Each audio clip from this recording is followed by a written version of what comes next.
Hi, Marcella. Good evening, everybody. I think I'm a minute early, but it's nice to see people commenting already. I'm glad that I'm on the air. The title for this week's Tea with the Druid is Diverse Landscape, Diverse Nationalities, and What Connects Us.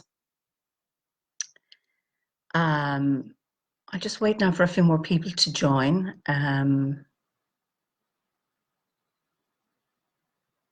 So I'll say Bongia Yves Galer, hello, and Tranona Wahagwiv, good evening from Kilkenny in Ireland. Fáilte Galer, so welcome everybody. I think we're 8 o'clock now, I can go to this week's Tea with the Druid. So my name is Emer Burke. I am a Druid and the chosen chief elect of OBOD. And in Irish that means An Tánaiste. And the Irish for the chosen chief is An Taoiseach Tuffa. And that's a great source of amusement for my Druid colleagues here in Ireland, because An Taoiseach is also the title given to our Prime Minister.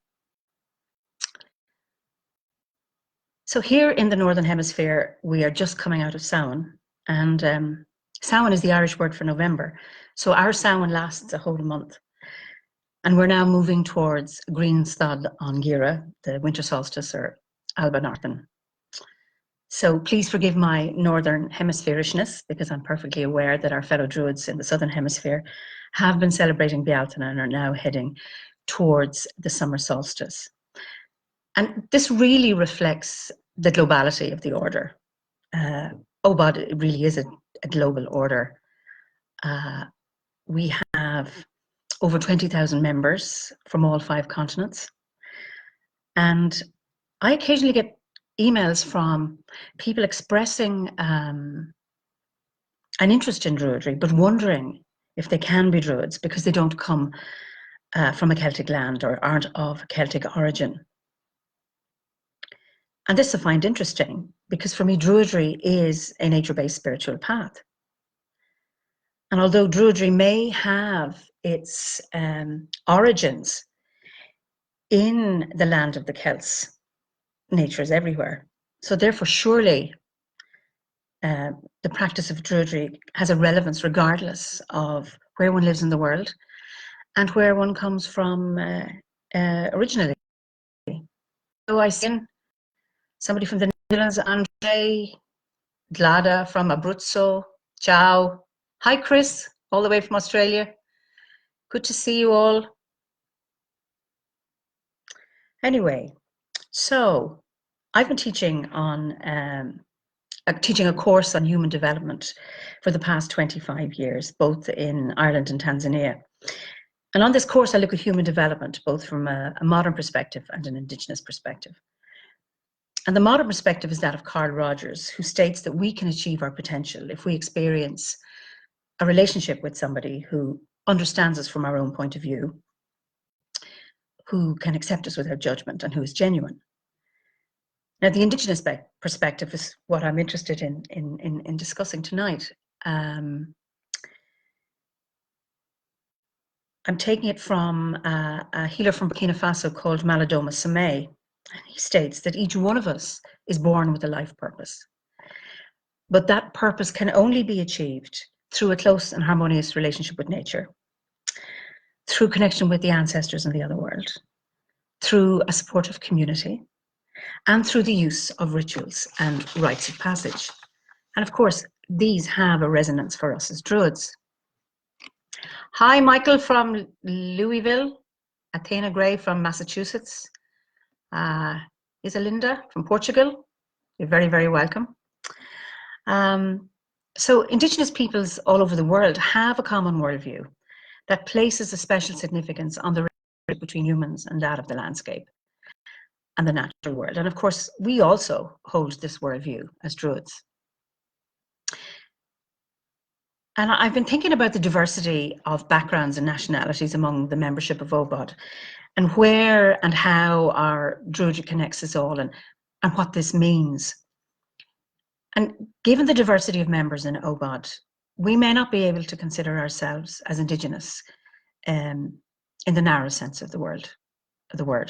And indigenous means born or originating in a particular place, coming from the Latin word indigena, meaning sprung from the land, or an older Latin root, indu or endo, meaning within, or even the Greek endina, meaning entrails.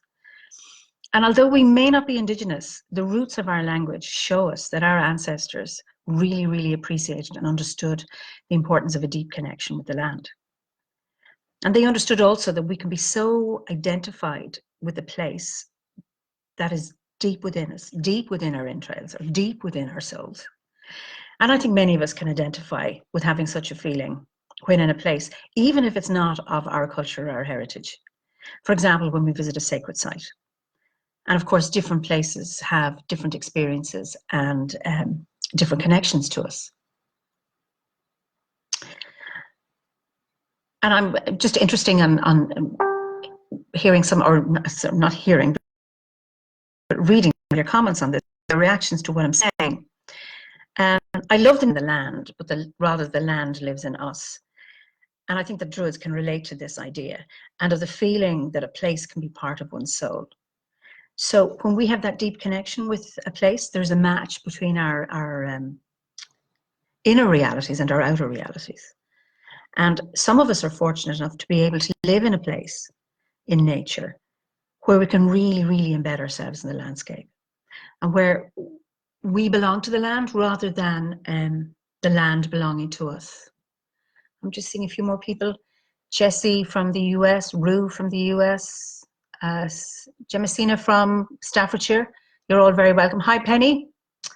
Great to see you all. You're very, very welcome again. So we're also aware of how the landscape or the climate can influence our physical makeup and our psyche. So we know the mountain people are different to forest people, different to island people. And there's a sense that people make a place just as much as a place makes them. So there's that sense of a co-creation between people and their landscape.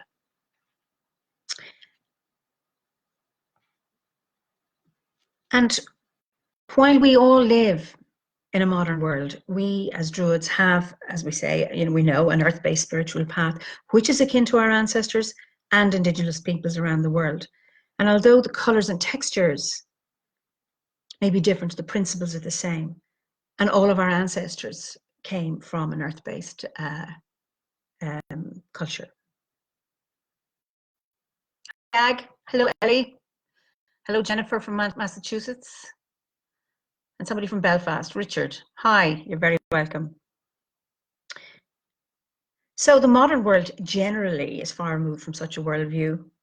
However, there's a growing shift towards an earth-based worldview. Again, as scientists and psychologists and philosophers are recognizing the importance of such a worldview as being crucial to the survival of the planet. And according to Joanna Macy and others, the next revolution in human consciousness will involve new ways to live sustainably, a return to ancient spiritual nature-based traditions, and returned to an awareness and an understanding that all living beings are interdependent and interconnected. And as Druids, we already know this. We are aware of this interconnectedness, and it's important for the earth and our beings. I'm going to have some tea.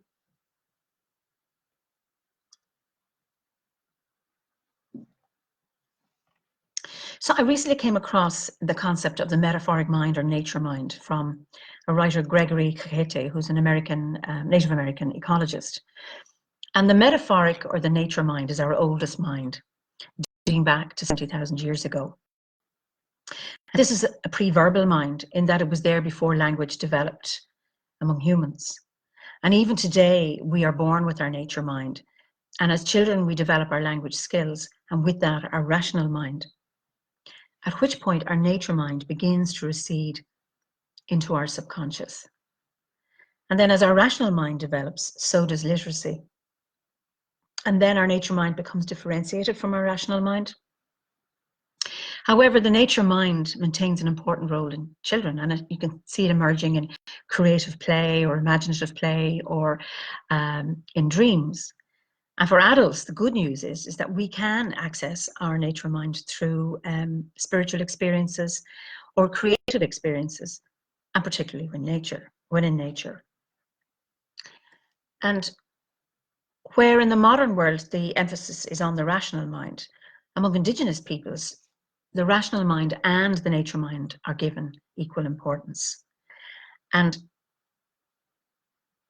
the nature mind, with its intuitions, its perceptions, its physical senses, its creativity, this can be expressed through art and dance and music and myths and stories. And this is how we as Druids access our Awen, or our Imas, as we say here in Ireland. Hi, Briannon from France, Richard from Devon. Hi, Sean Hayes, not our American Sean Hayes, a different one from the US, and Kevin from Canada. Welcome. It's good to see so many people here.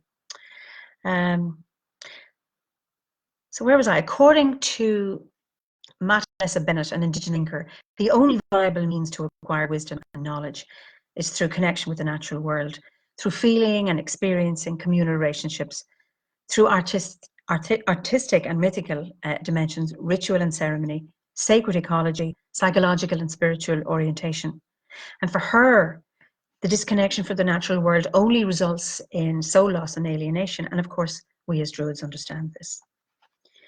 And she also speaks of our real participation in the natural world as being connected to the environment and the earth through the power of breath.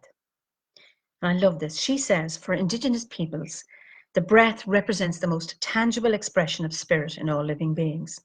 Breath is an act of prayer.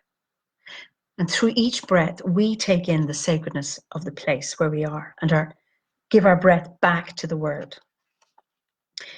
And there's a lovely expression or a notion she speaks of, which is the notion of breath as that when we breathe, we are breathing the dust of the bones of our ancestors. I mean, what an amazing image. And she explains the importance of connection to the earth and the landscape through the breath. And the breath is what connects us to the power and sacredness of a place. And while she's talking of Indigenous peoples, I think she's also speaking to us as Druids. I had a conversation with some Druids colleagues recently about these ideas and the notion of prayer. And there was some resistance to the use of prayer due to its connotation of begging for, or it's coming from a place of lack. And I wasn't willing to give up on the idea of prayer. However, because for me, a useful way to look at prayer is not as a means for asking for something, for example, praying for fine weather when you want to hold a ritual, rather as a prayer in thanks for the fine day that will be here for the ritual. And this comes from the notion of the earth, that the earth will provide us with what we need. So our compromise in our discussion was, breath is the prayer of the nature mind. And of course, as Druids, we begin our ceremonies and rituals with taking 3 breaths, connecting with earth, sky, and sea. And we often begin our meditations with awareness and focus on our breath and on our body. And then we can let go of this awareness at times and travel to our inner grove, the other world, and the world of nature, etc. Hi, Christopher from Belgium, Vicky from Cornwall, Cindy from Guildford. Love to talk about access and really connected to mine, thanks to Druid, which my Irish, that's Kenneth Mulligan. It's a good Irish name. Hi, Kenneth. So, Keys greeting from Holland, Zabo, Ellie. First year anniversary to tea with Philip, okay. Or to tea with Philip, brilliant. So let us begin our meditation. So I invite you now to find a comfortable sitting position, and when you're ready, somebody has lost me. Have other people lost me? Just let me know. Somebody could text me. Anyone who has my number, text me if people are still seeing me.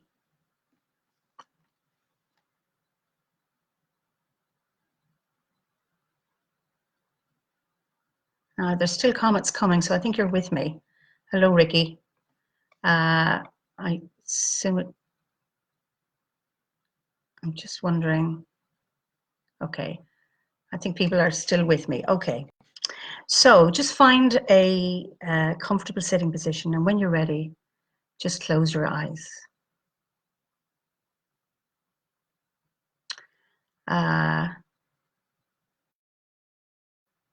Okay, so just become aware of your breath.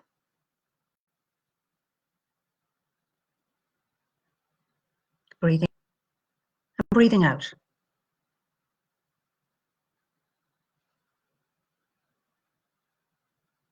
Following your in-breath as it enters your body, and following your out-breath as it leaves your body. Remember, with every in-breath, there are possibilities, and with every out-breath, there's a letting go.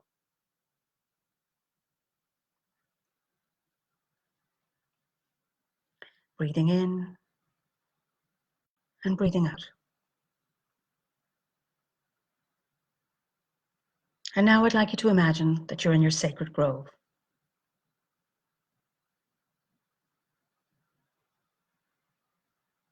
Using your 5 senses to connect with your grove. Be aware of all that you can see.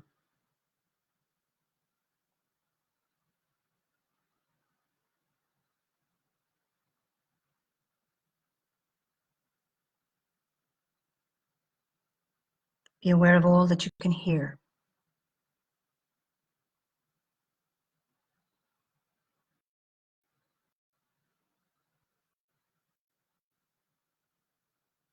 Be aware of all that you can touch.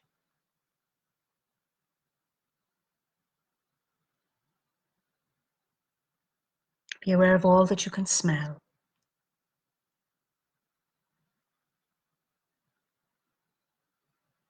All that you can taste.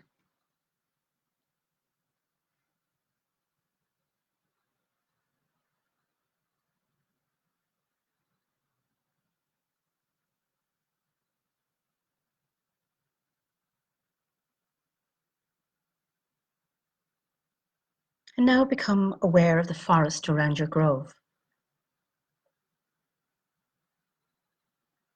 And you notice a gateway from your grove leading you into a forest.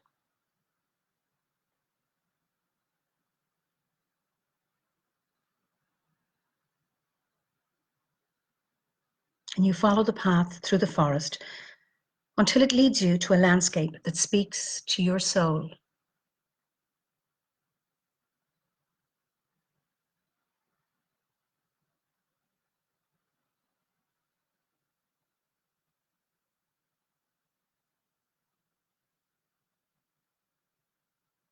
And you step into this landscape and notice all there is to be experienced there.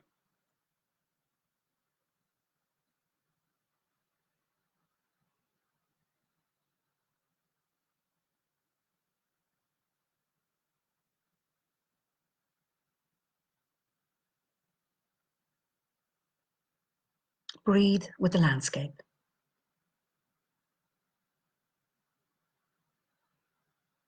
Breathing in and breathing out.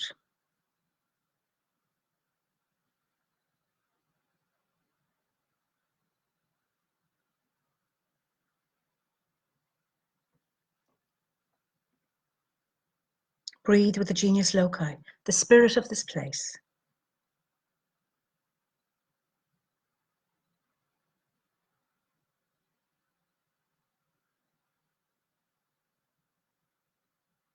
Breathing in and breathing out.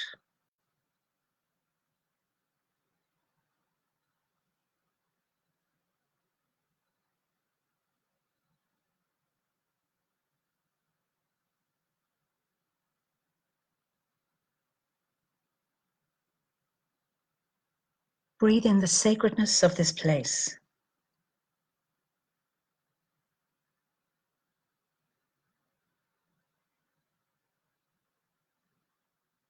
Share your breath with the place.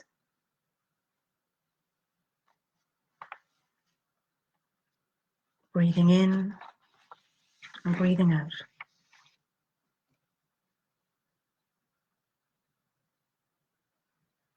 This is soul food, filling every cell of your body.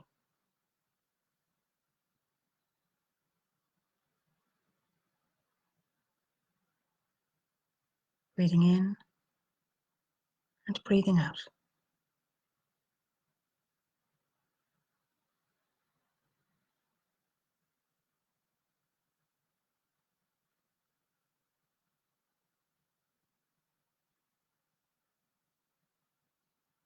Allow the landscape to speak to you.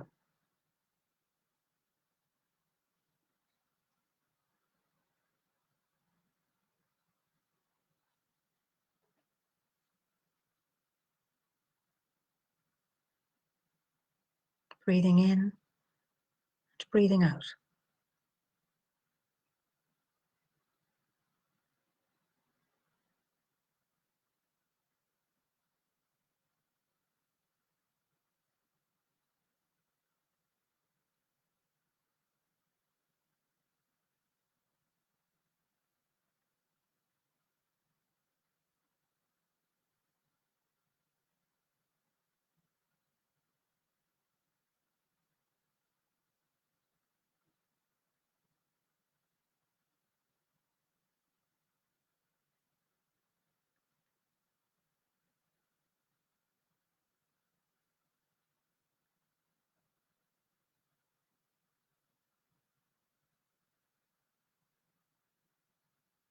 And now it is time to leave this sacred landscape.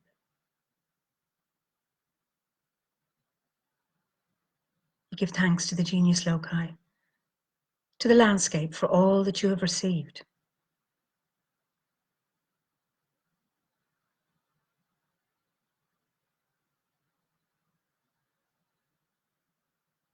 You look around your sacred landscape one more time, knowing that you can return there whenever you wish.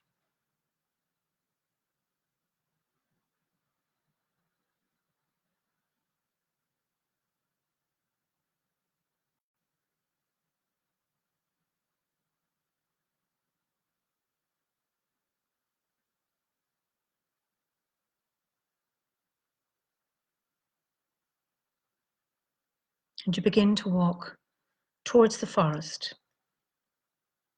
and follow the path back to your sacred grove.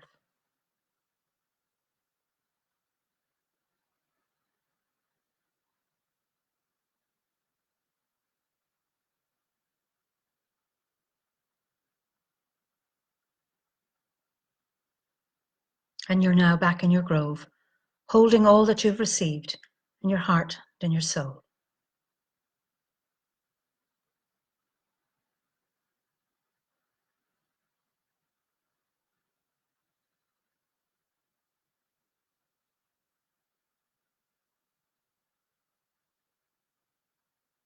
And you allow your awareness of your grove to fade.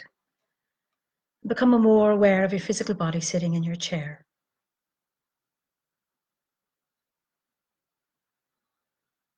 Back fully alert, you know, fully here and now in your space. And taking a deep breath, open your eyes.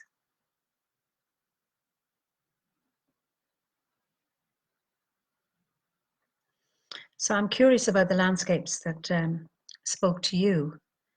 And after the session, I'll read your comments.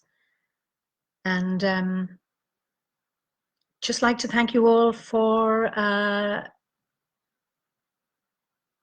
being here. I'm just, there's some comment, I'm going to wait till it comes up fully and I can read it. Those of us still tied to the earth and water and sky through our work every day are still aware of the absolute necessity of the nature mind. Lovely, Rebecca. It's wonderful. This is Wendy from Vancouver. It's wonderful to hear such a positive message. Great.